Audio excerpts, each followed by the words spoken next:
Let's kick things off live this morning. Our political panel in-house. Calvin Dark is a Democratic strategist and president of RC Communications. Diante Johnson joins us. He is a Republican strategist and president of the Black Conservative Federation, a founder of that group as well. Welcome this Sunday morning. It's not often we get to sit here today and talk about something that happened in the House yesterday. Let me start with you, Diante. This debate over foreign aid has been going on for months. The White House has been asking for it, lobbying, begging, cajoling. Iran attacks last weekend against Israel. Was that the thing that made this happen? You know, I believe that was a contributing factor, but I also believe that election promises had something to do with that as well.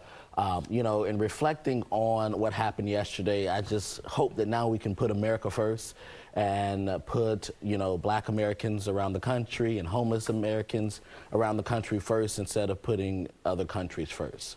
Calvin, there was a lot of pushback from conservative Republicans. They are still angry about it right now. We just talked to Shannon Bream about how Marjorie Taylor Greene is threatening a motion to vacate against Speaker Johnson.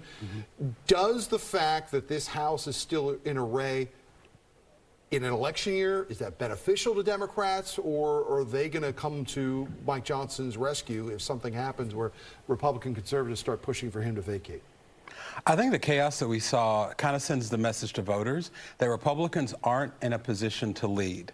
I think it wasn't lost on anyone yesterday that Speaker Johnson, when he talked about Congress did the right thing, most of his party didn't agree to do the right thing on Ukraine. And so it was the Democrats with the Speaker that did the right thing.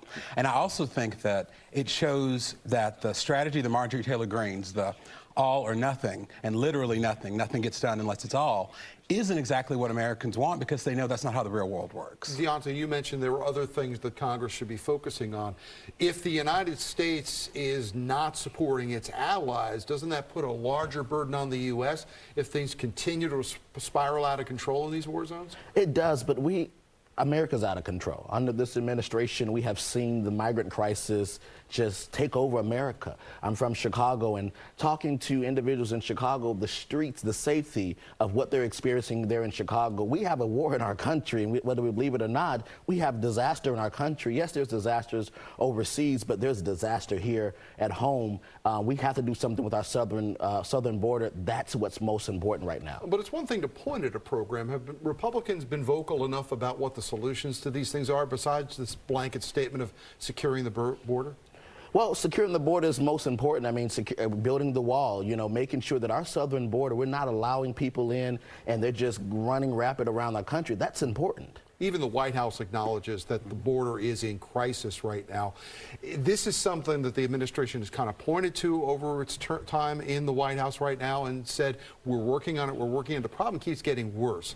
Is this something that Joe Biden needs to address right now, or this is really going to come back to bite him in November? Because people are talking about this, even if they disagree on exactly what the solution is.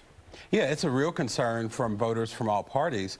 I think, though, we saw a change in this election year when Biden took the difficult decision to accept a deal that didn't make many people in my party happy, but we realized something needed to be done, and Republicans decided not to. So I do think voters are going to hold him accountable, but they're also going to remember that he's the only one presenting a solution. All right, let's talk about the campaign right now. Both President Joe Biden and Donald Trump found themselves back in their birth states last week. Biden in Scranton, Pennsylvania, Donald Trump in New York City, however, for very different reasons. Trump facing one of his criminal trials, President Biden in Scranton talking about the economy. What is the juxtaposition that you see in these two individuals right now? Biden is hitting the campaign trail right now, trying to show, I'm out there, I'm campaigning, but Trump is tied down by this trial right now. Does this hurt or help Trump with his own supporters? This helps like never before. Explain that, because it looks... So the Democratic Party has given us a gift that we cannot return, and that gift is constantly using the weaponization of government. They are constantly going after this man on everything with these criminal trials. And there are people around America that are looking at this and saying, why are we going after a political candidate? Why are we constantly going after this man? And, you know, we've even seen Stephen A. Smith talk about how going after President Trump shows that the Democrats they have no plan. But they are scared. If that is true, that gets you your own supporters, which you already had. How does that get you the independent and the moderates that you need to win? Well, we've seen.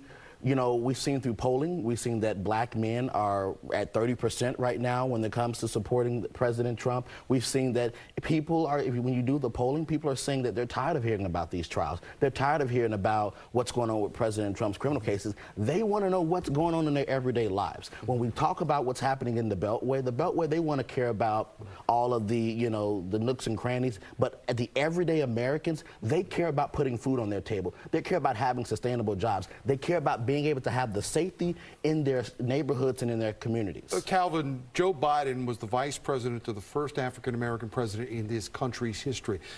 Do you believe that? Is there a problem in Biden world right now with reaching out to African-American men? No, I think Biden's challenge, as all candidates, is he's not entitled to anyone's vote. He has to earn it. And I think the split screen you mentioned is what's going to help Biden this election, because he is out there making his case, and he's got to make it to win the votes. Trump is in court and cyberbullying the judge and the jury, and I think Americans can see he's not in it for them. All right, we're flat out of time. Calvin Dark, Diante Johnson, we appreciate both of you coming in this Sunday morning. We're going to have you back real soon.